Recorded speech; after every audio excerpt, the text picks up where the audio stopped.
हमारे बीच में डॉक्टर लक्ष्मण यादव, जो Zakir Hussain Delhi college university of Delhi में प्रोफेसर है। उनका आज सुबह गोंदिया में भी एक कार्यक्रम था। वहाँ से वो बाय रोड ट्रैवल करते हुए हमारे कार्यक्रम के लिए बड़ी तत्परता से आए हुए हैं। थोड़ी बहुत देरी ज़रूर हुई है, किंतु हम सभी उन्हें सुनने के लिए बहुत बेताब है। मैं हमारे मित्र इंजीनियर पीयूष रंजन, जो हमारे संयुक्त जयंती के यूथ विंग के एक्टिव कार्यकर्ता हैं, उन्हें विनंती करता हूं कि वो संक्षिप्त में लक्ष्मण यादव जी का परिचय कराएं। और सभी महान व्यक्ति अपने भाषण से ही परिचित देते हुए, तो लक्ष्मण यादव जी का कहना ऐसा है कि वह स्वयं ही यहाँ पर आप सबको संबोधित करेंगे। ठीक है, 2 मिनट तैयार है। पीयूष रंजन, जिन्होंने बड़ी मेहनत से, या उसको काफ़ी लंबा जो परिचय था वो शॉर्ट करने में मेहनत ली है, तो हम ज़रूर उनका परिचय सुनेंगे। धन्यवाद सर। सबको सप्रेम जय भीम। डॉक्टर लक्ष्मण यादव पेशे से दिल्ली विश्वविद्यालय में सहायक प्राध्यापक है। साथ में ही दिल्ली विश्वविद्यालय से हिंदी इस विषय में डॉक्टर इन फिलोसफी की पदवी प्रदान हुई है। मास्टर ऑफ आर्ट्स और बैचलर ऑफ आर्ट्स की शिक्षा इलाहाबाद विश्वविद्यालय से पूरा किया है।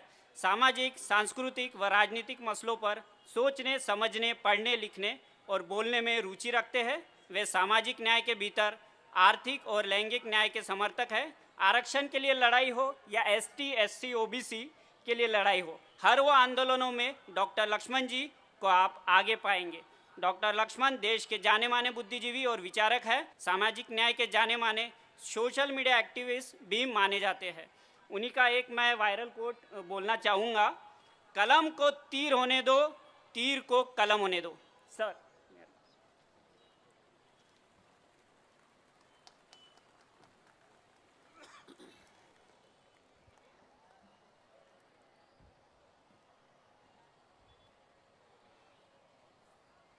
बहुत बहुत धन्यवाद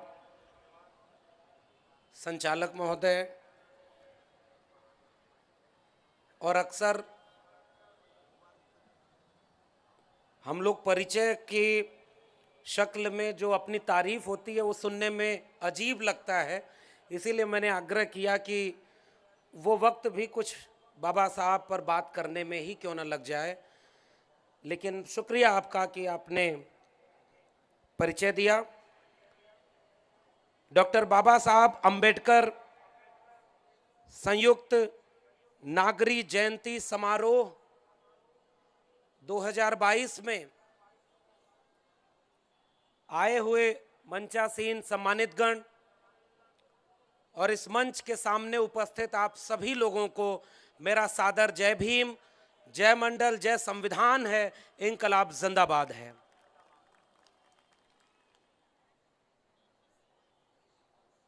मैं पहली बार नागपुर आया हूं और पहली बार ही ऐसा संयोग बना है कि मैं इस जमीन की मिट्टी भी छूने के लिए आपके बीच में आया हूं, जिससे बड़ा दिन मेरे लिए अब तक कोई नहीं होगा। इसलिए मैं बहुत भावुक भी हूं कि आज मैं दीक्षा भूमि में खड़ा हूं, क्योंकि आज हमारे सामने सबसे बड़ी चुनौती यही है कि हमें अपनी जड़ों से काटा जा रहा है। और जब भी हम ऐसी किसी कार्यक्रम में शिरकत करते हैं तो ऐसा महसूस होता है कि हम अपनी जड़ों से जुड़ते हैं। और आज मैं ये महसूस कर रहा हूं कि दीक्षा भूमि में आकर के मैंने अपनी जड़ों को महसूस किया है।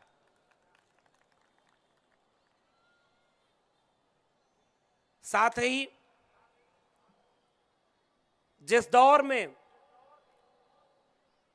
पूरे मुल्क में नफरत की आग फैलाई जा रही हो,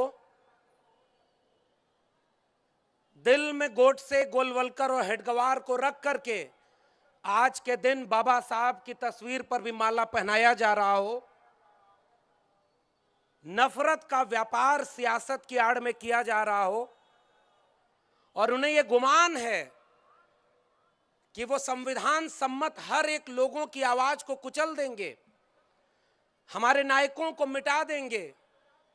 मैं नागपुर के एक कोने से दूसरे कोने की यात्रा करते हुए आया और ये महसूस कर रहा हूं कि लाख आंधियां चलें, मुझे कोई चौराहा, कोई सड़क ऐसी नहीं मिली जिस पर बाबा साहब की तस्वीर लगा करके कुछ लोग जन्मदिन न मना रहे हों। बहुत कोशिश की जा रही है कि डॉक्टर अंबेडकर को उनकी किताबों और विचारों से मार करके उनकी तस्वीरों और मूर्तियों में उन्हें कैद करके उन्हें भी अवतार बना दिया जाए। मगर आज मैं ये बात पूरे गर्व से और जिम्मेदारी से कहना चाहता हूं कि आज उम्मीद का दिन है मेरे जैसे लोगों के लिए कि आज सोशल मीडिया से लेकर के आम जनता के बीच तक महात्मा फूले और डॉक्टर भीमराव अंबेडकर एक ऐसे नायक बनकर के उभरे हैं जिन्होंने संघर्ष, पढ़ाई, लड़ाई और इस मुल्क के आईन को बचाने की पूरी रवायत हमें दिशा दिखाने के लिए सौंपी है। और मैं महसूस कर रहा हूं कि हम एक सकारात्मक ऊर्जा के साथ यहां पर इकट्ठा हुए हैं। इस पूरे आयोजन में चूंकि मुझे विषय सौंपा गया है भारत का संविधान और नई शिक्षा नीति,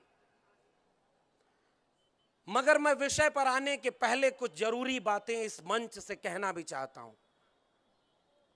यूं तो मैं उत्तर प्रदेश के एक पूर्वांचल से आता हूं, इलाहाबाद में पढ़ाई लिखाई हुई, दिल्ली विश्वविद्यालय में पीएचडी किया, वहां पढ़ा रहा हूं और आज महाराष्ट्र के नागपुर की दीक्षा भूमि की पावन भूमि पर आया हूं।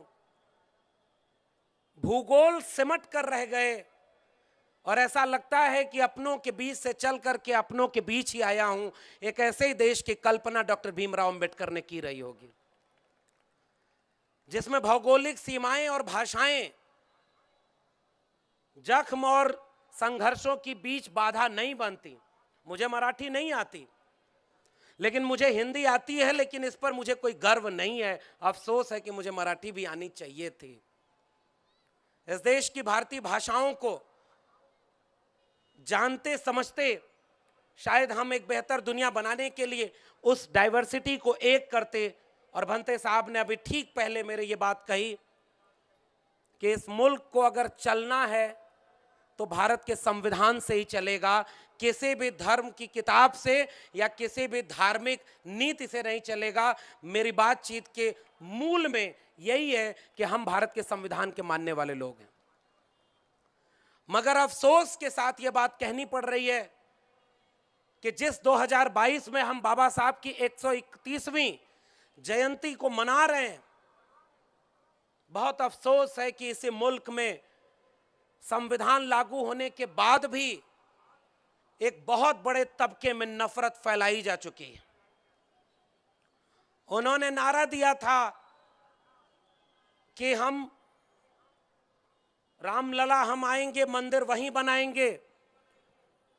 उस नारे पर चल करके सत्ता की कुर्सी तक पहुंच गए, मंदिर बनवा भी लिया। मगर अफसोस कि 2022 में रामनवमी के दिनों में राम के मानने वाले लोग मस्जिदों के सामने जाकर के जिस तरह से हथियार लहरा रहे हैं, उन्हें अपमानित और जलील कर रहे हैं, दंगा कराने की कोशिश कर रहे हैं। मुझे लगता है इस बड़े मंच से यह बात कहना जरूरी है कि वो सारे लोग भारत के संविधान के विरोधी हैं और हम उनकी मुखालफत करते हैं। क्योंकि अगर इस देश में नफरत की आग लगाई जाएगी तो वह आग केवल मुसलमानों के खिलाफ नहीं रहेगी, उस आग में सबके घर जलेंगे। और तब मैं लौटता हूं अपनी जड़ों की ओर कि बाबा साहब के 3 गुरुओं में से सबसे पहले गुरु तथागत बुद्ध, जिनके ऊपर एक निबंध हम लोग को पढ़ाया जाता था, द लाइट ऑफ एशिया। मैं मानता हूं कि तथागत बुद्ध के रूप में हमारे पास द लाइट ऑफ एशिया नहीं, द लाइट ऑफ वर्ल्ड है, लेकिन हम उसे पहचान नहीं पाते। पूरी दुनिया को मोहब्बत का पाठ पढ़ाने वाले, इंसानियत का पाठ पढ़ाने वाले हमारे अगुआ का नाम है तथागत बुद्ध। और मजबूरी में इस देश का प्रधानमंत्री अमेरिका में जाकर कहते तो हैं कि हम युद्ध के नहीं बुद्ध के देश हैं, मगर हकीकत यह है कि हमारे देश में वो बुद्ध के खिलाफ युद्ध छड़े हुए हैं। इस बात को यहां से कहना जरूरी है। आपको अपना चेहरा जब बचाना होता है तो आपको बुद्ध याद आते हैं। आपको जब अपना नफरत की आग को छिपाना होता है तो अंबेडकर याद आते हैं। और जब जब मौका मिलता है तो गोडसे गोलवलकर को लागू करने में वो पीछे नहीं हटते। हमारे पास विरासत में जो सांस्कृतिक जड़ मिली हुई थी, उसमें एक ऐसे नायक के एक सबसे महत्वपूर्ण जीवन के हिस्से की भूमि पर मैं खड़ा होकर एक बात कहता हूं। भारत आजाद हुआ तब भी भारत में देवी देवताओं की जनसंख्या थी 33 करोड़ और भारत के बाशिंदों की जनसंख्या थी 30 करोड़। यानी कुछ देवता सरप्लस थे, ज्यादा थे। जितने लोग थे उससे ज्यादा देवता थे, फिर भी वो गुलाम थे। और उन्होंने उन देवताओं को भी मनुष्यों में बांट करके कहा कि वो किसके देवता हैं। मगर आज मैं दावे से कह सकता हूं कि उन 33 करोड़ देवताओं, गोडसे गोलवलकर, हेडगवार के वारिसों और तमाम लोगों के तराजू एक तरफ और हमारा अकेला नायक एक तरफ डॉक्टर B.R. अंबेडकर, वो उन पे भारी पड़ता है। ये बात केवल जोश में कहने की नहीं है, इस बात के पुख्ता प्रमाण हैं कि इस मुल्क में जो मुल्क का आईन बना, उस आईन में एक बहस हुई कि संविधान की शुरुआत किस चीज से की जाए। कुछ लोगों ने यह सलाह दी कि भारत में भगवान के नाम से संविधान शुरू होना चाहिए। कुछ लोगों ने यह भी कहा खुदा के नाम से हो। डॉक्टर अंबेडकर ने कहा इस पर वोटिंग होगी, और यहीं से वो शुरुआत समझिए। संविधान सभा की बहस की वोटिंग में भगवान हारता है, we the people of India, हम भारत के लोग जीतते हैं, जिससे भारत का संविधान शुरू होता है। एक राष्ट्र बनता किससे है? क्या एक भूगोल को हम राष्ट्र कहते हैं? और उस भूगोल में रहने वाले कुछ लोग ये दावा करें कि हम प्रमाण पत्र देंगे कि आप राष्ट्रभक्त हैं कि राष्ट्रद्रोही हैं। डॉक्टर अंबेडकर ने जो बात कह दी कि हम भारत के लोग मिलकर के राष्ट्र बनाते हैं, इस मुल्क की जमीन, इस मुल्क की तहजीब, इस मुल्क की साझा विरासत, इस मुल्क का आईन, सब मिलकर के, इतनी भाषाएं, इतने संस्कृतियां, सब मिलकर के भारत बनती हैं। और इन बहुरंगी संस्कृति के देश को कुछ लोग एक रंग में रंगना चाहते हैं। आज डॉक्टर अंबेडकर होते तो सीधे उंगली उठाकर कहते कि यह गलत है और हम तुम्हें एक रंग में इसे रंगने नहीं देंगे। हमारी जिम्मेदारी है कि इस मंच से वे बात बोली जाए।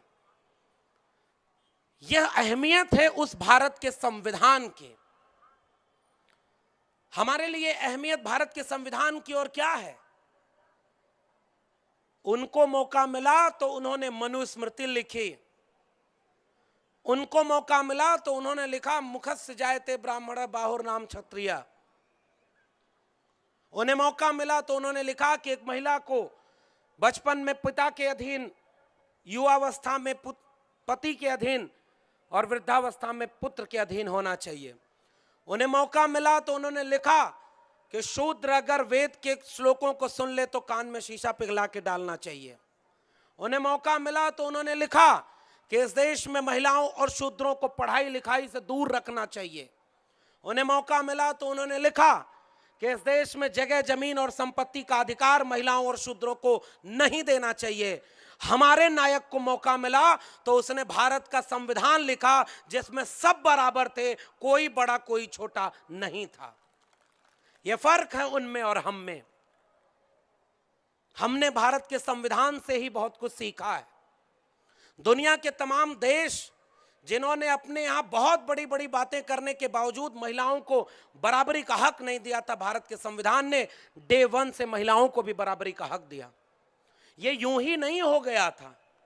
उसके पहले डॉक्टर अंबेडकर ने जो अपने 3 गुरु बनाए, उन गुरुओं की विरासत उनके साथ थी। तथागत बुद्ध, महात्मा कबीर और महात्मा ज्योतिराव गोविंदराव फूले।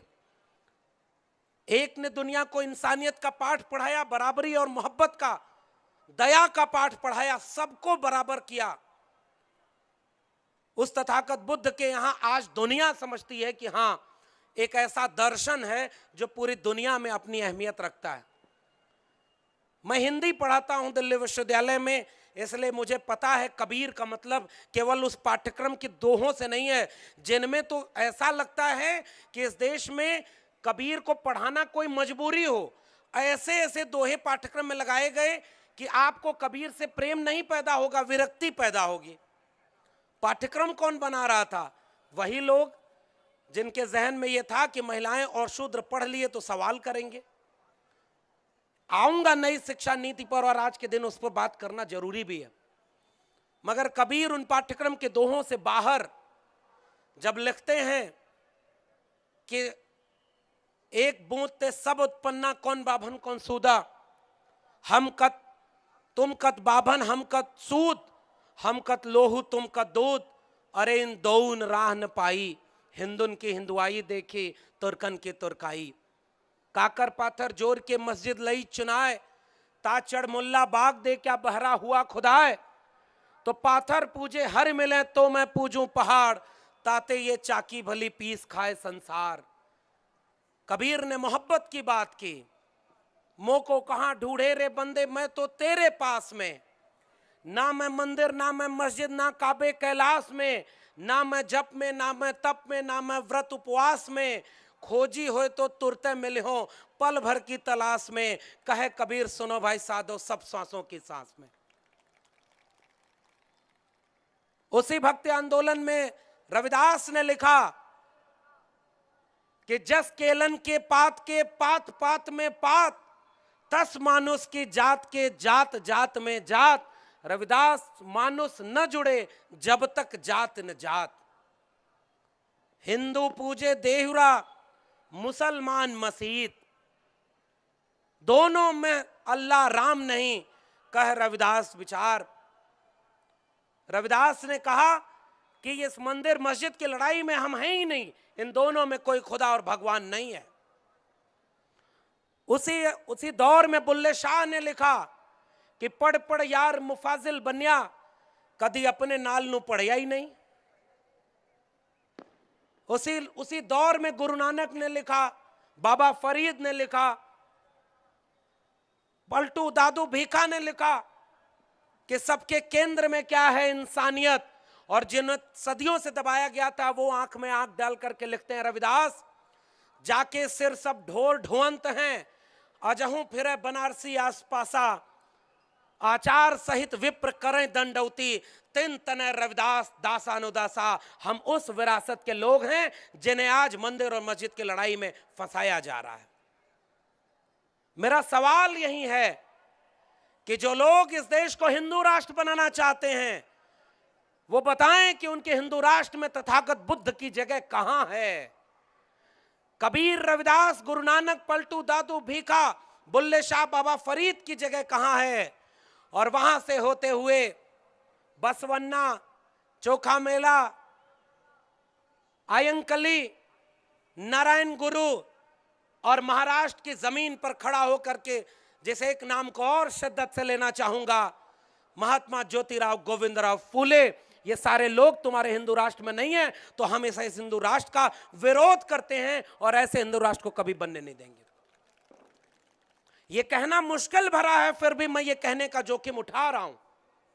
मैं चाहता तो इस मंच पर खड़े होकर के अपनी पढ़ी हुई 10 किताबों से ये आपके सामने बताता कि देखो इस किताब में बाबा साहब ने ये लिखा है, इस किताब में ये लिखा है। मगर मुझे लग रहा है उससे ज्यादा जरूरी बात यह है कि मैं आपके सामने ये कहूं कि आज अगर बाबा साहब होते तो वो कौन सी लड़ाई लड़ रहे होते। इसलिए मैं कह रहा हूं कि आज हमारे सामने सबसे बड़ा खतरा यह है, जिस खतरे की चेतावनी बाबा साहब ने 1940 में पाकिस्तान और द पार्टीशन ऑफ इंडिया किताब में दे दी थी, कि हिंदू राष्ट्र इस देश के लिए सबसे बड़ा खतरा है। हिंदू कुछ भी कह लें, हिंदू धर्म मनुष्यता, समानता, स्वतंत्रता और न्याय विरोधी है, वह लोकतंत्र से मेल नहीं खाता है। इसलिए हिंदू राज को किसी भी कीमत पर रोका जाना चाहिए, यह कहा था हमारे पुरखे ने। तो फिर कौन सा राज बनाना चाहते थे बाबा साहब? बाबा साहब शायद रविदास के बेगमपुरा जैसा एक राज बनाना चाहते थे। उस बेगमपुरा में क्या था कि ऐसा चाहूं राज में जहां मिले सबन को अन्न, छोट बड़ो सब सम बसै, रविदास रहे प्रसन्न। कबीर के अमर दसवां में क्या था? सब बराबर के हैं, सब में उसका नूर है, सब एक जैसे हैं, कोई बड़ा छोटा नहीं, कोई किसी का दुश्मन नहीं।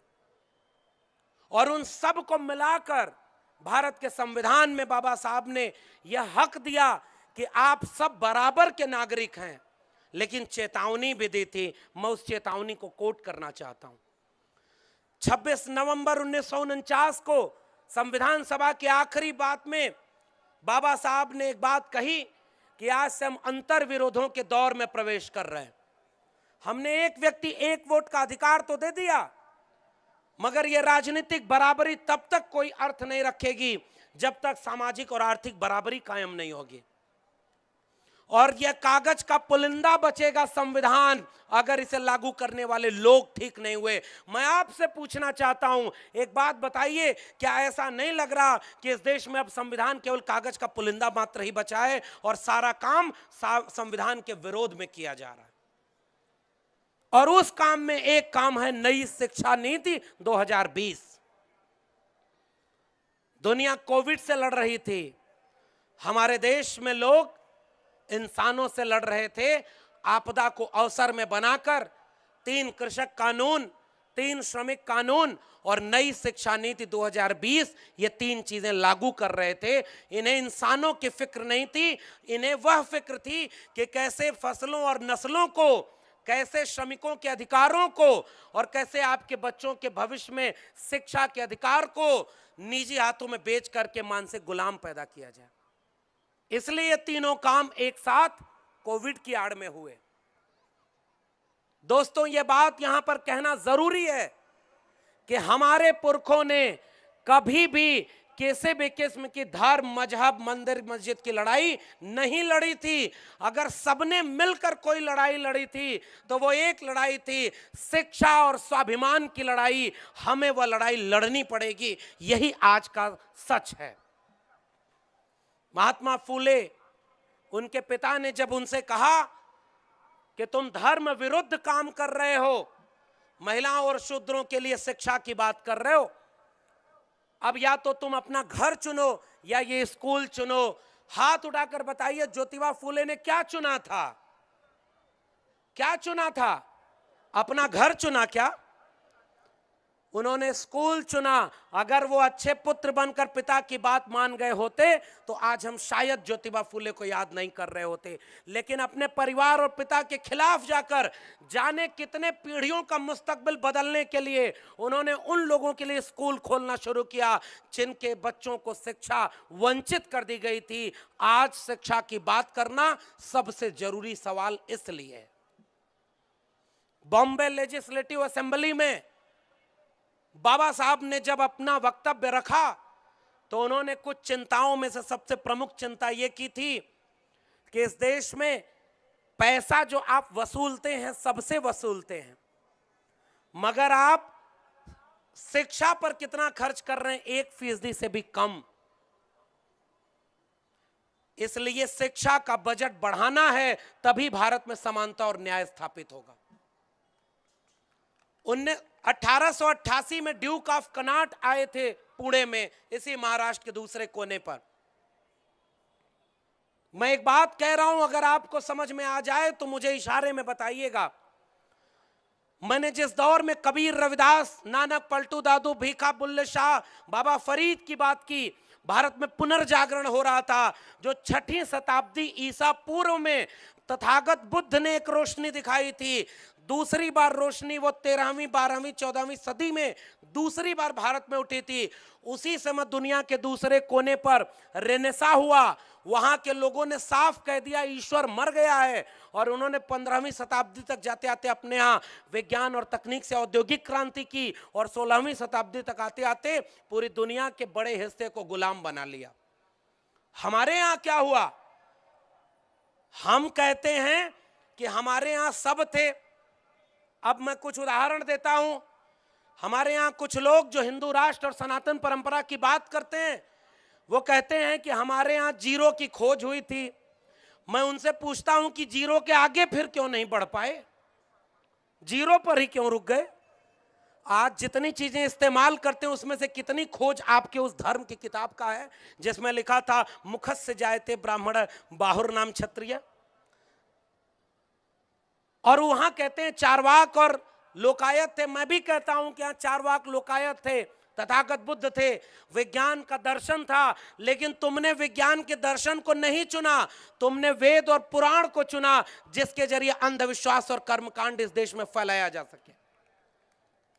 तुमने कबीर की विरासत को नहीं चुना, तुमने रामराज की विरासत को चुन लिया, जिसमें लिखा था जय बरनादम तेल कुमारा सुपच करात कोल कलवारा, मेल जनायु तेल कुदाना। उनको चिंता थी इस बात की कि जाति व्यवस्था टूट रही है और आंख दिखावे डांट, ब्राह्मण को शूद्र लोग आंख दिखा रहे हैं, राम राज्य के उसको चिंता थी। फिर भी मैं कह रहा हूं कि तुमने जो विरासत चुनी उसमें हमारे नायकों को नहीं चुना। वो हमारे नायक नहीं, पूरी इंसानियत के नायक थे। तो ये लड़ाई किस बात की है? दो किस्म की विचारधाराओं की लड़ाई है। एक विचारधारा में वो लोग हैं जो सनातन धर्म से लेकर के हिंदू धर्म की बात करके हिंदू राष्ट्र बनाना चाहते हैं, दिल में गोडसे, गोलवलकर, हेडगवार को लेकर चलते हैं। और दूसरी तरफ वो विचारधारा है जिसके सबसे पहली मशाल तथागत बुद्ध की है, कबीर, रविदास, नानक, पलटू दादू, भीखा की है, नारायण गुरु आयन काली की है, चोखा मेला और ज्योतिबा फुले, सावित्रीबाई फुले से होते हुए डॉक्टर भीमराव अंबेडकर की है। इस दो विचारधारा की लड़ाई में हम बिरसा, फूले, अंबेडकर और पेरियार की विचारधारा के लोग हैं। इसलिए गोडसे, गोलवलकर और हेडगवार की विचारधारा के खिलाफ खड़े थे, खड़े हैं और खड़े रहेंगे। ये मत समझिए कि ये कुछ चुनाव लड़ने की लड़ाई है, कि आज कुछ लोग चुनाव हार गए तो लगता है कि सामाजिक न्याय की लड़ाई हार जाएंगे। आज लगता है कि वो सत्ता में बैठे हैं तो हमारा विचार खत्म हो जाएगा।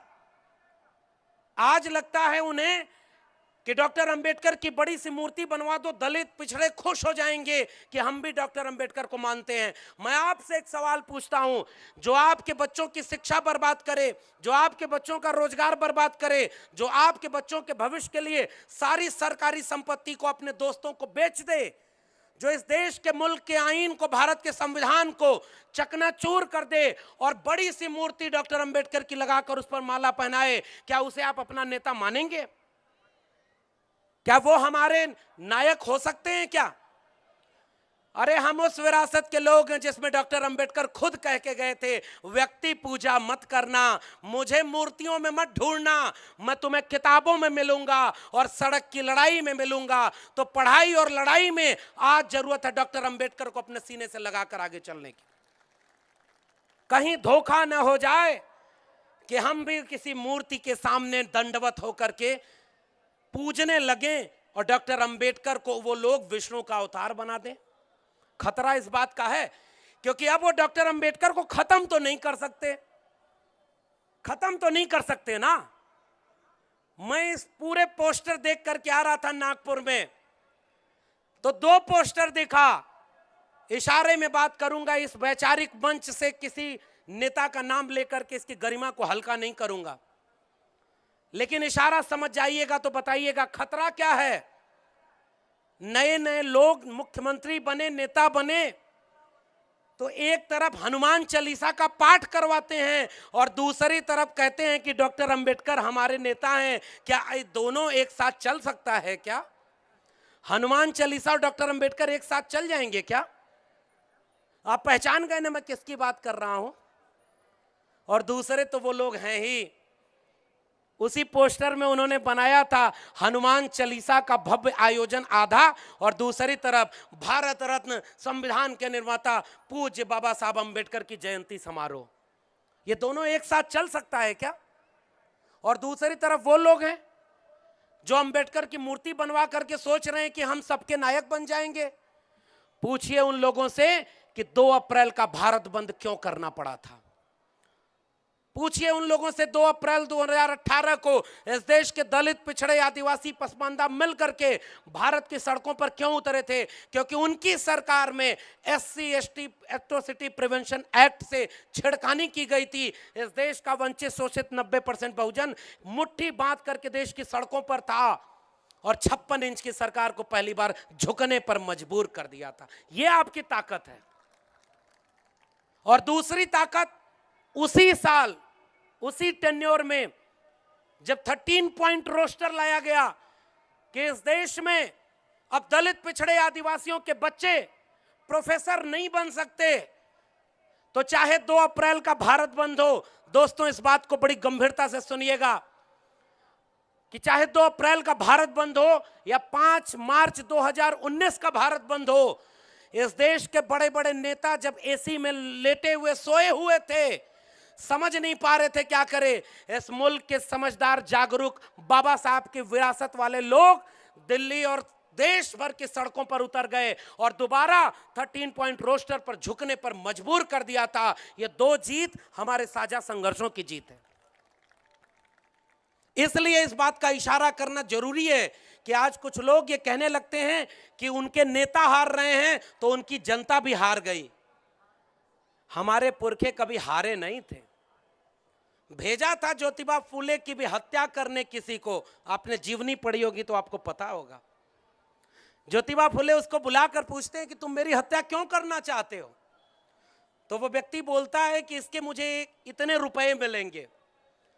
ज्योतिबा फूले कहते हैं कि इसका मतलब तुम गरीब हो, तुम्हें पैसे की जरूरत है, मैं तुम्हारे काम में बाधा नहीं बनूंगा, आओ तुम अपना काम पूरा करो। वो आदमी अपने हाथ का हथियार रखकर उनके चरणों में गिर गया और उनका शिष्य बन गया। उस व्यक्ति का नाम था घोंडिबा, जिसके साथ संवाद में गुलामगिरी ज्योतिबा फूले ने लिखी।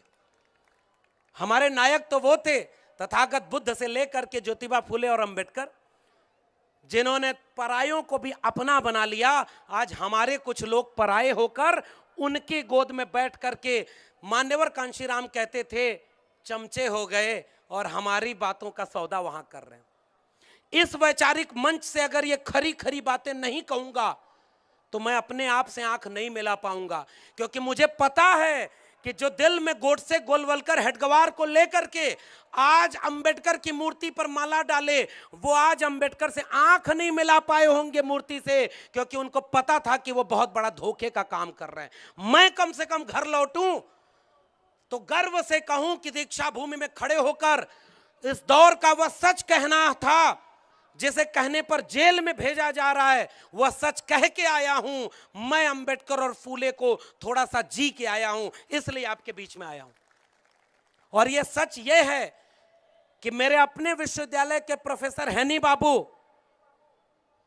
डॉक्टर अंबेडकर के रिश्तेदारी के प्रोफेसर आनंद तेलतुंबड़े, गौतम नौलखा, बरबर राव आज इस देश की जेलों में हैं। उमर खालिद से लेकर के तमाम नौजवान जेल में हैं। और आज आपको लगता है कि भारत का संविधान बचा हुआ है? इस देश में आज कोई सुप्रीम कोर्ट का जज मंदिर के पक्ष में फैसला सुनाता है और कल जाकर के राज्यसभा की शपथ लेता है, आपको लगता है कि भारत का संविधान अभी बचा हुआ है? इस देश में ईवीएम पर कोई भी बटन दबाओ, अगर वो गलत होती है तो उन्हीं को वोट पड़ता है। फिर भी इस देश में कोई चुनाव आयोग नहीं बचा हुआ है और आपको लगता है कि भारत का संविधान बचा हुआ है? इस देश में नई शिक्षा नीति के नाम पर पूरी शिक्षा को बेच दिया गया। 3 श्रमिक कानूनों के नाम पर श्रमिकों को बेच दिया, किसानों की फसलों और नस्लों को बेच दिया। फिर भी आपको लगता है कि भारत का संविधान बचा हुआ है? तो जी हाँ साहब, केवल इतना ही बचा है कि अभी भी हम यहां खड़े होकर उनकी आलोचना कर रहे हैं, मगर यह अभी कितने दिन बचेगा। नई शिक्षा नीति ने क्या किया है, मैं बहुत इशारे में आपको समझा रहा हूं।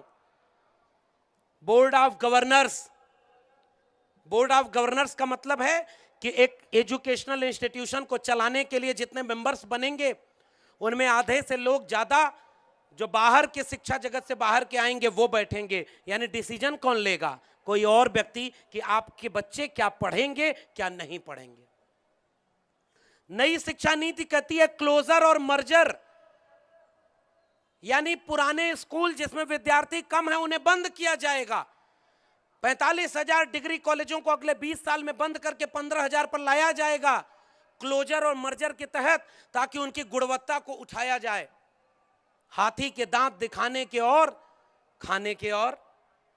तो नई शिक्षा नीति में अच्छी अच्छी बात दिखाई कि ड्रॉप आउट रेशियो कम करेंगे, इनरोलमेंट रेशियो बढ़ाएंगे, भारतीय भाषाओं में शिक्षा देंगे, ग्रेडेड सिस्टम ले आएंगे कि इम्तिहान का दबाव विद्यार्थी पर ना पड़े। तो सुनने में आपको भी लगेगा कि बड़ी अच्छी बात है। जैसे वो अमेरिका में जाकर बुद्ध को याद करते थे तो आपको भी अच्छा लगा होगा कि चलो बुद्ध की बात तो कर रहे हैं। अच्छा तो लगा ही होगा कि अंबेडकर की बड़ी सी मूर्ति पर माला तो पहना रहे हैं। लेकिन आपको पता नहीं है कि वो आपका होने का दिखावा करके आपके अधिकारों को खत्म कर देंगे, मगर आपको समझ में ही नहीं आएगा। तो नई शिक्षा नीति में closure merger, drop out ratio को कम करने की बजाय बढ़ाने के लिए multiple entry multiple exit, board of governors में बाहर के लोगों को ले आना, और ग्रेडेड ऑटोनॉमी के नाम पर धीरे धीरे पूरे एजुकेशन पैटर्न को प्राइवेट हाथों में बेच दिया जाना। ग्रेडेड ऑटोनॉमी क्या कहती है, जैसे वर्ण व्यवस्था बनी थी ना, ब्राह्मण क्षत्रिय वैश्य शूद्र, पता नहीं ये भारत वाले विदेश में जाकर बड़े गर्व से बड़े बड़े सेमिनार में बोलते भी हैं कि नहीं, कि तुम्हारे यहाँ भले इंसान एक तरह से पैदा हो, हमारे यहाँ कुछ मुख से पैदा होते हैं, कुछ भुजाओं से पैदा होते हैं, कुछ जंघे से पैदा होते हैं। पता नहीं ये सब विदेश में ये सब बोलते हैं कि नहीं। पता नहीं ये बात विदेश वाले जानते भी हैं कि नहीं कि हमारे यहाँ कुछ लोग नाली के गैस से भी चाय बनाते थे। बादल आ जाए तो रडार काम नहीं करता था। महाभारत काल में इंटरनेट था, तो महाभारत काल के बाद वो इंटरनेट बंद कैसे हो गया? भाई इसका जवाब तो देना पड़ेगा। तुम्हारे यहाँ उड़न खटोला चलता था तो हवाई जहाज पहले तुम्हारे यहाँ क्यों नहीं बना? तुम्हारे यहाँ प्लास्टिक सर्जरी अगर गणेश थे तो उसके बाद तुम आज भी अपने यहाँ शिक्षा स्वास्थ्य व्यवस्था अच्छी नहीं कर पा रहे हो। यहाँ के नेताओं को इलाज कराना होता तो विदेश जाते हैं। कहीं ऐसा तो नहीं कि इस देश के कमेरा लोगों ने 90% श्रमिकों ने इस देश में शोध करके, कुम्हार लुहार बढ़ई नाई मोची मल्ला निषाद, इन जातियों ने शोध करके इस दुनिया को बहुत कुछ दिया, और उन्हें ही शिक्षा से वंचित करके उन्होंने इस देश को गुलाम बनाया। इस देश के 10% लुटेरों ने 90% कमेरों के हाथ से शिक्षा रोजगार छीन करके केवल हमारा नुकसान नहीं किया है, इस राष्ट्र का नुकसान किया है। इसलिए सबसे बड़े राष्ट्रद्रोही कौन है? वो लोग हैं। क्योंकि शोध, एक धोबी कैसे कपड़े से जुड़ा हुआ व्यवसाय करेगा, इसका शोध तो धोबी करेगा ना। एक कुम्हार ही खोजेगा ना कि बड़ा कैसे अच्छी मिट्टी से घड़ा बने। एक लुहार ही शोध करेगा ना कि लोहे का अच्छा इस्तेमाल कैसे होगा। तो दुनिया के विश्वविद्यालयों में उन्हें आगे बढ़ाया गया जो ज्ञान और शोध परक थे। हमारे यहाँ विश्वविद्यालयों में उन्हें आगे बढ़ाया गया जो मानसिक रूप से केवल गुलाम थे और उन्होंने परजीवी की तरह श्रमजीवियों का शोषण किया था। इसीलिए तो आज भी दुनिया के 300 टॉप यूनिवर्सिटीज में भारत की किसी यूनिवर्सिटी का नाम नहीं है, क्योंकि हमने अपने यहाँ के रिसर्चर्स को बाहर कर दिया। मैं एजुकेशन पॉलिसी पर बोलने आया हूं, तो मैं आपसे ये सवाल करके जा रहा हूं कि जिस तरह वर्ण व्यवस्था थी ना, जाति ब्राह्मण क्षत्रिय वैश्य शूद्र, उसी तरह नई शिक्षा नीति ग्रेडेड ऑटोनॉमी ले आ रही है। सी ग्रेड के वे विश्वविद्यालय होंगे जिन्हें पैसा सरकार देगी, लेकिन वहां फीस कम होगी, पढ़ाई की गुणवत्ता क्या होगी पता नहीं। ग्रेड बी के यूनिवर्सिटीज इंस्टीट्यूशन वो होंगे जिन्हें आधा पैसा सरकार देगी, आधा वो सेल्फ फाइनेंस करेंगे। और जैसे ही सेल्फ फाइनेंस करेंगे तो ग्रेड सी में जो सिलेबस 5,000 में पढ़ा जा रहा था वो ग्रेड बी में आकर सीधे 50,000 का होगा कि नहीं होगा? समझ पा रहे हैं ना आप लोग? ये रॉकेट साइंस नहीं ना है। और ग्रेड ए के इंस्टीट्यूशन कौन से होंगे? जिन्हें एक भी रुपया सरकार नहीं देगी, वो सेल्फ फाइनेंस होंगे, वो ऑटोनॉमस होंगे। और उन ऑटोनॉमस कॉलेजेस को ये छूट होगी, जो मन करे पढ़ाओ, जैसे मन करे पढ़ाओ, जितनी मन करे फीस लो। तो इस देश में डीयू, जेएनयू, जामिया, एएमयू और वर्धा विश्वविद्यालय, हैदराबाद विश्वविद्यालय की तरह विश्वविद्यालय जिनमें गरीब, कमजोर, वंचित, शोषित लोगों के घरों के बच्चे पहली बार पढ़ने गए थे, वो विश्वविद्यालय धीरे धीरे बर्बाद होंगे। और उनकी जगह पर कौन से खड़े होंगे? Ashoka, Galgotia, lovely professional university, जहां न रिजर्वेशन होगा, न गरीब, कमजोर, मजलूम के बच्चों का एडमिशन होगा। हमारे लिए नई शिक्षा नीति का मतलब ये है। इसलिए आज बाबा साहब को याद करते हुए मैं अपने विषय पर सबसे गंभीर बात करके जा रहा हूं दोस्तों, कि अगर हमने शिक्षा का अधिकार, जिसे पाने के लिए सावित्रीबाई फूले 2 साड़ी लेकर जाती थी, गोबर सहती थी, मिट्टी सहती थी, कूड़ा करकट सहती थी, पत्थर सहती थी, लेकिन कविता में लिखती थी कि वो मेरे ऊपर गोबर फेंकते गए और मैं उनके घर के बच्चियों को पढ़ाती चली गई। ये फर्क था उनमें और हम में। और आज भी मैं कह रहा हूं, गोबर पत्थर फेंकने वाले लोग जो कल सावित्रीबाई फूले पर पत्थर फेंका करते थे, वही आज गोबर में विज्ञान ढूंढ रहे हैं। यही अंतर हमारे सामने पैदा हो गया। लेकिन गोबर और पत्थर फेंकने वालों का नाम कहीं दुनिया के इतिहास में नहीं है। मिट गए वो लोग जिन्होंने हमारे पुरखों के खिलाफ खड़े होकर के उनकी आवाज को दबाने का काम किया। इतिहास लिख गए हमारे पुरखे जिन्होंने सब कुछ झेल करके हमारा मुस्तकबिल लिख दिया है। इसीलिए मैं यहां खड़ा होकर के एक जिम्मेदारी भरी बात कह रहा हूं आखिर में, कि यह सारा वह सच है जिसे कहने पर इस समय देश में यूएपीए लगाया जा रहा है, जेल में डाला जा रहा है, लोगों की हत्याएं हो रही हैं। और मैं तो उस राज्य से आ रहा हूं जहां बुलडोजर चलाया जा रहा है। कहां बचा है भारत का संविधान? आप किसी मस्जिद के सामने जाकर नारा लगाएंगे कि टोपी वाला सर झुका के उनका नारा बोलेगा और उसके बाद घर पे बुलडोजर भी उनके चलेगा। तो कल बुलडोजर उनके घर पे चल रहा है, आज बुलडोजर हमारे घरों पर चलेगा, उसे कोई रोक नहीं पाएगा। जलते घर को देखने वालों, फूस का छप्पर आपका है, आग के पीछे तेज हवा है, आगे मुकद्दर आपका है।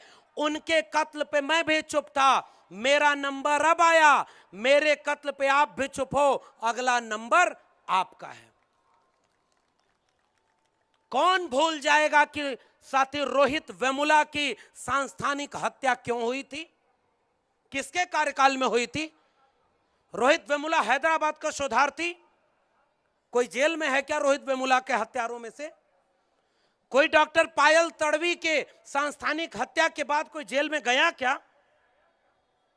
कोई जेल में गया क्या जब राजस्थान में अर्जुन, जो मेघवाल लड़का है, मूंछ रख लिया था, उसे पता नहीं था कि दलित होकर मूंछ रखने पर हत्या भी हो जाएगी? कोई जेल में गया क्या? कोई जेल में गया क्या जब हाथरस की बेटी को पेट्रोल डाल करके जला दिया गया था? फिर भी कोई जेल में गया क्या? इस देश में आज भी दलितों, पिछड़ों, आदिवासियों पर यह जुल्म और ज्यादती हो रही है। और दूसरी तरफ नई शिक्षा नीति बना करके आपके बच्चों के हाथ से शिक्षा के अवसर हमेशा के लिए खत्म किए जा रहे हैं। हम उस मोड़ पर खड़े हैं। आखिर में मुझे लगता है कि वक्त का सच कहना जरूरी है। हमारे यहां जनवादी आंदोलनों का नारा था, सच कहना अगर बगावत है तो समझो हम भी बागी हैं। हम आंख में आंख डाल करके सच कहेंगे। ये बिरसा, फूले, अंबेडकर, पेरियार के सपनों का भारत नहीं है। और हम बिरसा, फूले, अंबेडकर, पेरियार, अब्दुल कयूम अंसारी, आसिम बिहारी, सावित्रीबाई फूले, फातिमा शेख के वारिस कभी भी वह भारत नहीं बनने देंगे। हम अपनी आंख से आंख मिलाकर यह वादा करें एक दूसरे से कि इस मुल्क के आईन को बचाने की लड़ाई लड़ेंगे, वरना बचाने को कुछ नहीं रहेगा। मैं यह बात इसलिए कह रहा हूं क्योंकि मुझे भी यह भ्रम था कि मेरे घर वालों ने बड़ी मेहनत करके मुझे पढ़ाया, इसलिए मैं इलाहाबाद यूनिवर्सिटी टॉप किया, दिल्ली विश्वविद्यालय में शोध किया, दिल्ली विश्वविद्यालय का इलाके में अपना पहला प्रोफेसर बना, तो मुझे लगा कि मेरे घर वाले न होते तो मैं यहां तक नहीं पहुंच पाता, और सच भी है। मगर जब अपनी जड़ों से जुड़ा तो मुझे लगा कि मेरे जैसे जाने कितनों के घर वाले ऐसी कोशिश करते रहे होंगे, मगर तब तक वो कोशिश नाकाम रही जब तक इस मुल्क में भारत का संविधान और मंडल कमीशन नहीं था। अगर मैं यहां हूं तो भारत के संविधान और मंडल कमीशन की वजह से आऊं। और आज 14 अप्रैल 2022 को यह बात कह करके जा रहा हूं कि जिस सीढ़ी से चलकर हम आए थे, हमारी आंखों के सामने वो सीढ़ी तोड़ी जा रही है।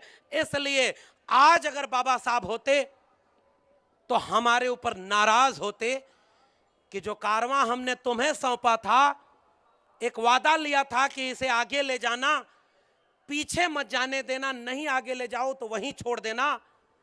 तुम तो कारवां जाने कितना मील पीछे लेके जा रहे हो। ये कड़वी सच्चाई है। एक सांस्कृतिक संगठन जो इसे नागपुर से खड़ा होकर के 1925 से इस देश में राजनीति नफरत की कर रहा है और खुद को सांस्कृतिक संगठन, गैर राजनीतिक संगठन कहता है, वो इस देश में केवल नफरत की आग फैला रहा है। उसके विचारक एकात्म मानववाद के लिए कहते हैं कि जैसे शरीर में मस्तिष्क का काम मस्तिष्क करे, पैर का काम पैर करे, वैसे ही समाज में जाति व्यवस्था होनी चाहिए। ब्राह्मण का काम ब्राह्मण करे और शूद्र का काम शूद्र करे। वैसे लोगों को मानने वाले लोग 1925 से आज तक एकजुट रहे, और हम बिरसा फुले अंबेडकर पेरियार के मानने वाले लोग आपस में बिखरते गए। और आज हमारे सामने संकट यह है कि वो हमारे सपनों के भारत को खत्म कर रहे हैं। मैं उनसे आंख में आंख डालकर इसी नागपुर में कह के जा रहा हूं कि अगर हकीकत में बिरसा फुले अंबेडकर और पेरियार का एक भी वारिस अपनी रीढ़ पर तनकर जब तक खड़ा होगा, न इस देश में हिंदू राष्ट्र बनेगा, न इस देश के 90% वंचितों शोषितों के हाथ से उनके मुल्क के आइन को बर्बाद किया जा सकेगा। ये मेरा भरोसा है आपके सामने। और इसलिए जरूरत इस बात की है साथियों कि इस बात का इंतजार न करिए कि आपके घर तक कब तक, आपके कॉलर तक बात आ रही है। पड़ोस में अगर आग लगी हो तो आपका घर बहुत दिन तक सुरक्षित नहीं होगा।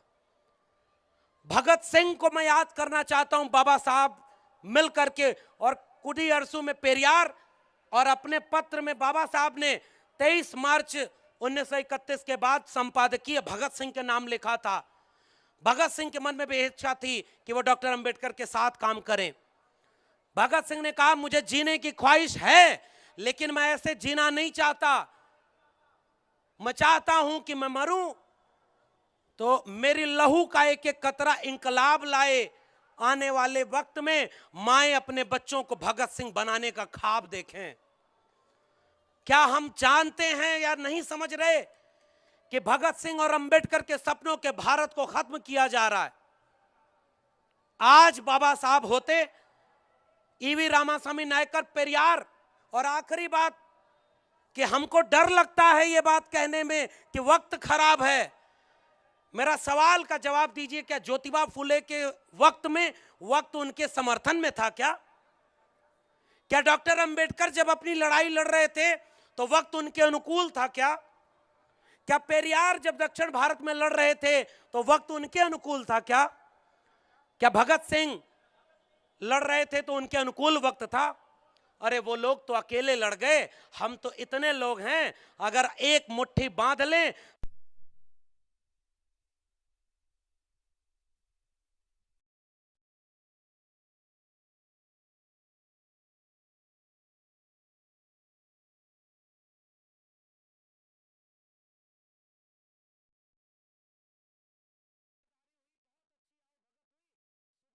तो उन्होंने कहा कि ये गांव बिखर जाए, ये सारे बाहर कहीं फैल जाएं। दूसरे गांव में गए तो उन लोगों ने बड़ा परेशान किया, खाने में परेशान किया, सोने में परेशान किया, चप्पल तक चुरा ले गए। सुबह जाने लगे तो उनको आशीर्वाद दे करके गए कि तुम सब हमेशा यूं ही आबाद रहो। उनके शिष्य ने पूछा कि जिन्होंने अच्छा काम किया आपके साथ, उन्हें आपने कहा कि बिखर जाओ, बर्बाद हो जाओ। जिन्होंने बुरा काम किया उसको तो कह के गए कि आबाद हो जाओ। उन्होंने जो जवाब दिया सुनिएगा। उन्होंने कहा कि अगर बुरे लोग बिखर जाएंगे तो जहां जाएंगे बुराई फैलाएंगे, अच्छे बिखर जाएंगे तो जहां जाएंगे रोशनी फैलाएंगे। हम बाबा साहब के वारिस बिखर कर रोशनी तो फैला दिए। आज देश और दुनिया में पूरे भारत के जन आंदोलनों का सबसे बड़ा अगर अगुवा कोई बनकर उभरा है तो उसका नाम है डॉक्टर BR अम्बेडकर।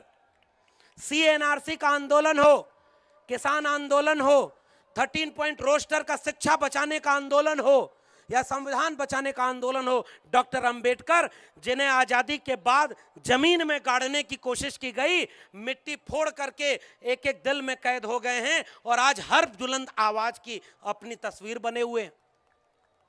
मगर साथियों, इस कहानी का दूसरा हिस्सा यह है कि हम बिखरे रहे तो क्या हम उनसे लड़ पाएंगे? क्या नई शिक्षा नीति को रोक पाएंगे? क्या अगर शिक्षा बर्बाद हो गई, प्राइवेट स्कूलों में किसके घरों के बच्चे पढ़ते हैं? और जो हिंदू राष्ट्र का ख्वाब दिखाते हैं उनसे मेरा सवाल है, ओबीसी समाज से आता हूं और एक सवाल पूछता हूं कि अगर ओबीसी हिंदू है, इसका जवाब हिंदू राष्ट्र वाले भी दें और वो ओबीसी भी दें जो अपने को हिंदू मानते हैं और हिंदू को खतरे में मानते हैं। अगर ओबीसी हिंदू था तो 2019 तक इस देश के 45 केंद्रीय विश्वविद्यालयों में 0 प्रोफेसर ओबीसी का क्यों था?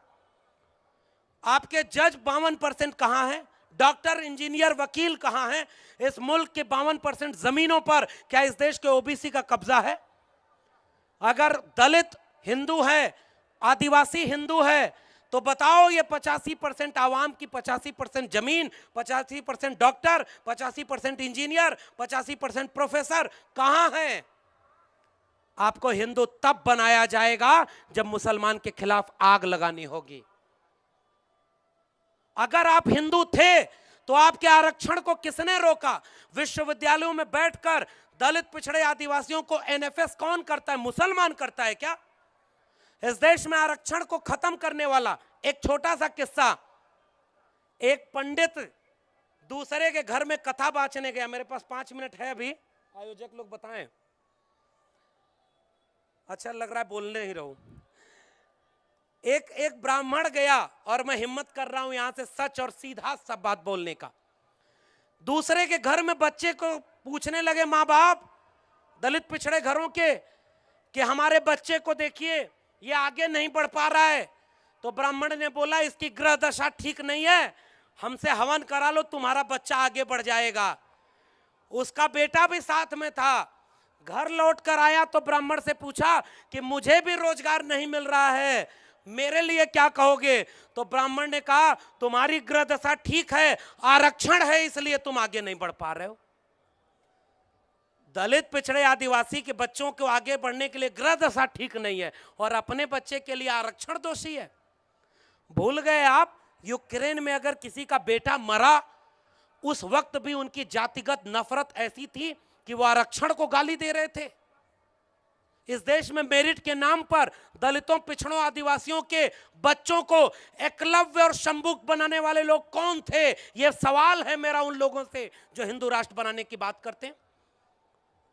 तुम द्रोणाचार्य के वारिस हो, हम शंभुक और एकलव्य के वारिस हैं। तुम द्रोणाचार्य उस राम के वारिस हो जो नफरत करता है, जो हमारी हकमारी करता है। इसीलिए हमें तुम समझाते हो कि मुसलमान खतरा है। अरे हमें बताओ कि इस देश में 1% से भी कम जमीनें दलितों के पास हैं। वो जमीन कौन हड़प के बैठा हुआ है? मुसलमान हड़प के बैठा हुआ है। इस देश में लिटरल एंट्री हुई है दोस्तों। बाबा साहब होते, आज जयंती के दिन केवल उन पर गुणगान करने की बजाय उस खतरे पर बात करना जरूरी है। जो बाबा साहब होते तो उस खतरे के लिए इस देश में जंग के ऐलान, क्रांति का, उलगुलान का ऐलान किए होते। वो खतरा है लेटरल एंट्री का। आईएएस सबसे बड़ा इम्तिहान होता है ना।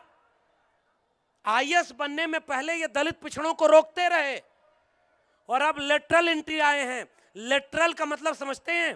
बैकडोर, चोर दरवाजे से एंट्री। हम 90% कमेरा लोग हैं, श्रमजीवी लोग हैं। हमने श्रम करके इस दुनिया को रहने लायक बनाया। हमें मेरिट में पीछे नहीं कर पाए क्योंकि हमारे एक अगुआ को मौका मिला।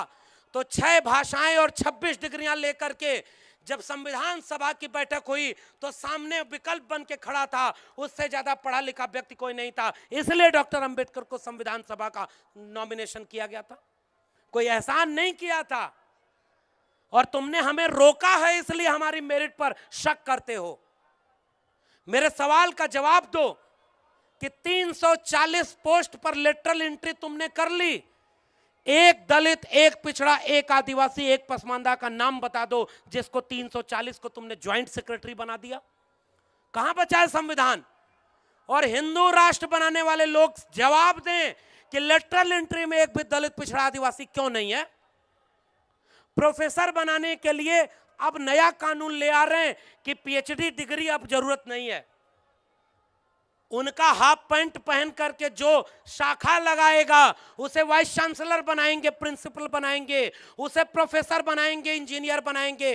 अगर गृह मंत्री होगा उसके बेटे को बीसीसीआई का चेयरमैन बना के लाखों करोड़ों रुपए कमवाएंगे। अपने बच्चों को, जितने नेता हैं आग लगाने वाले, सब विदेश में पढ़ने के लिए भेजेंगे, बड़ी बड़ी नौकरी दिलवाएंगे, और आपके बच्चों को कहेंगे हिंदू धर्म खतरे में है, बचाने चलो, दंगा करने चलो। मैं आपसे कह के जा रहा हूं, जब तक आप जागेंगे तब तक आपके बच्चों का भविष्य लुट चुका होगा।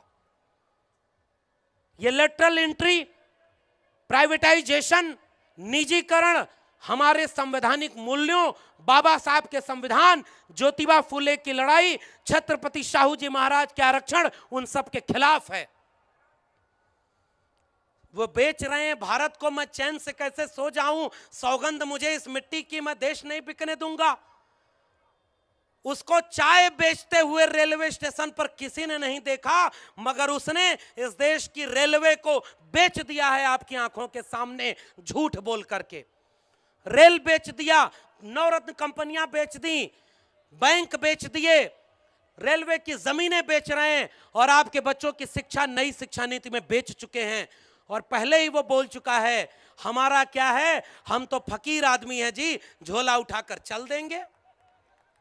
बोल चुका है वो। तो आप क्या करेंगे? आपके बच्चे आपसे पूछेंगे, साहब कि तुम्हारी आंखों के सामने सरकारी संपत्ति को बेचकर संविधान की धज्जी उड़ाई जा रही थी ना। अरे भाई, सरकारी नौकरी और सरकारी शिक्षा में ही आरक्षण बचा है ना। जब सरकारी नौकरी और सरकारी शिक्षा ही नहीं रहेगी तो आरक्षण आप कहां लेंगे? उसके सांसद ने बहुत पहले कहा था, ये दलित पिछड़े अब जाग गए हैं, अब आरक्षण को बोलकर खत्म करने की जरूरत नहीं है, हम आरक्षण को औचित्यहीन बना देंगे, आरक्षण रहे ना रहे कोई फर्क नहीं पड़ेगा। इसलिए आपसे अपील कर रहा हूं कि इस देश को ब्राह्मणवाद और पूंजीवाद ने मिलकर के गुलाम बना दिया है। हमारे पुरखे ने एक किताब लिखी थी, गुलामगिरी, और ये उम्मीद थी उसे कि गुलामों को गुलामी का एहसास करा दो, वो अपनी बेड़ियां खुद तोड़ लेगा। मैं आज ये सवाल करके जा रहा हूं, क्या इस देश के 85% बहुजनों को अपनी गुलामी का एहसास हो रहा है या नहीं हो रहा है? अगर हो रहा है तो आप अपनी बेड़ियां कब तोड़ोगे? न शिक्षा है, न रोजगार है, न सरकारी नौकरी है, न देश बचा है, सब कुछ उनके हाथों में बेचा जा रहा है। आपके घर का एक इंजीनियर अगर दलित पिछड़ा है, वो अगर पुल गरत बना दे तो पूरी कौम को बदनाम करते हो कि आरक्षण वाले ऐसे ही होते हैं। ये बात सही है कि नहीं है? एक अगर आदिवासी से गलती हो जाए तो ये कहा जाता है कि इनमें मेरिट नहीं है। मैं सवाल पूछता हूं कि इस देश को लूट करके भागने वाले किसकी जाति बिरादरी के लोग थे? हमारे पुरखों ने इस देश को बड़ी मुश्किल से बनाया था। आज ये अपील करके आपसे जा रहा हूं कि शिक्षा बचाने की लड़ाई सामाजिक न्याय की लड़ाई है। मैंने अपने YouTube चैनल पर, जो मेरे ही नाम से डॉक्टर लक्ष्मण यादव, मैं चाहता तो मैं भी प्रोफेसर बन करके ये रह सकता था। अरे भाई, मुझे भी तो उम्मीद है कि मैं प्रोफेसर बन जाऊं, वाइस चांसलर बन जाऊं, किसको उम्मीद नहीं रहेगी? मेरे माँ बाप को ये उम्मीद नहीं है क्या कि मेरा बच्चा वो कुलपति बन जाए? लेकिन आज कुलपति कैसे बन रहे हैं? वो चाहते हैं कि मैं बोलूं कि आरएसएस दुनिया का सबसे बड़ा संगठन है, हिंदू राष्ट्र इस देश को बन जाना चाहिए, तो वो कुलपति बनाएंगे, क्योंकि तमाम दलितों पिछड़ों को तो बना रहे हैं ना। मगर मुझे पता है कि अगर मैं डॉक्टर अंबेडकर फूले पेरियार के जड़ों से जुड़ने के बावजूद उनकी तारीफ के कसीदे पढ़ करके अगर लाखों रुपए की नौकरी परमानेंट पा जाऊं, जेल जाने से बच जाऊं, बड़े बड़ी हवेलियां बना लूं, तो वो बहुत कुछ मेरे लिए होगा। लेकिन आने वाली पीढ़ियां जब मुझसे सवाल करेंगी तो मैं उनसे आंख नहीं मिला पाऊंगा, क्योंकि मैंने अपनी ऋण बेच दी थी उनके लिए जिन्होंने फूले अंबेडकर पेरियार के सपनों की हत्या की है। इसलिए मैं जोखिम लेकर सच बोल रहा हूं। इस देश में मनुस्मृति को फिर से लागू किया जा रहा है। भारत का संविधान बचाने की लड़ाई शिक्षा की लड़ाई है और इस लड़ाई को हमें मिलकर लड़ना है। याद रखिए 2 अप्रैल, याद रखिए 7 मार्च, 5 मार्च का भारत बंद, 2 अप्रैल का भारत बंद। नेता अगर हार जा रहा है तो क्यों हार रहा है वो आपसे कहने की जरूरत नहीं है, लेकिन जनता अगर हार गई तो नेता गुलाम पैदा होगा। जनता जाग गई तो कभी गुलाम नहीं पैदा होंगे और आने वाली पीढ़ियों के लिए शिक्षा रोजगार बचा कर जाएंगे। और इसलिए जो बात मैं कहकर के आपसे विदा ले रहा हूं कि बाबा साहब की इस दीक्षा भूमि में खड़े होकर जो ऊर्जा मुझे ली थी, ईमानदारी की ऊर्जा है। बाबा साहब ने 22 प्रतिज्ञाओं की बात की थी ना। पहली प्रतिज्ञा मैं ब्रह्मा विष्णु महेश को नहीं मानूंगा, तो जो ब्रह्मा विष्णु महेश को मानने वाले वो बाबा साहब के होंगे क्या? अगर आप ईमानदारी से बाबा साहब को मान रहे हैं तो भारत के संविधान को मानेंगे ना। आप मनुस्मृति और किसी मंदिर मस्जिद की लड़ाई में नहीं जाएंगे ना। जरूरत इस बात की है कि बाबा साहब को अब फूले अंबेडकर पेरियार को तमाम लोगों को अब दिल में बसाकर किताबों के जरिए आवाम तक ले चलें। और बिरसा मुंडा के उलगुलान की जरूरत है इस देश में। इस देश में जय भीम क्रांति का नारा है, उलगुलान क्रांति का नारा है, मंडल कांशीराम क्रांति के नारे के लोग हैं, फूलन देवी सावित्रीबाई फूले क्रांति के अगुआ लोग हैं, अब्दुल कयूम अंसारी, आसम बिहारी उनकी विरासत के लोग क्रांति के लोग हैं।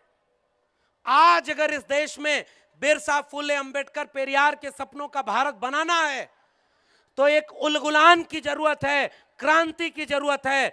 शिक्षा रोजगार की लड़ाई, सामाजिक न्याय की लड़ाई, आत्मसम्मान की लड़ाई, भारत को संविधान को बचाने की लड़ाई अगर हम नहीं लड़ पाए तो आने वाली पीढ़ियां हमसे पूछेंगी कि तुम क्या कर रहे थे।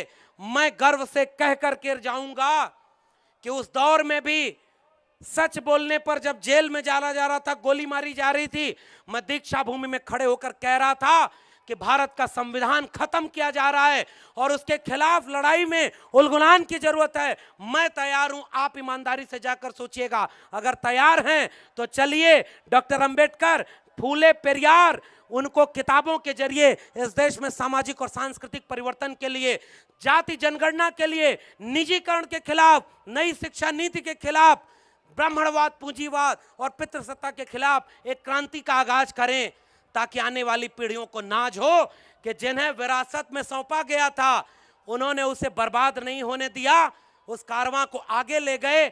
मुझे आपने आमंत्रित किया, बहुत बहुत धन्यवाद। इंकलाब जिंदाबाद, जय भीम, जय मंडल, जय संविधान।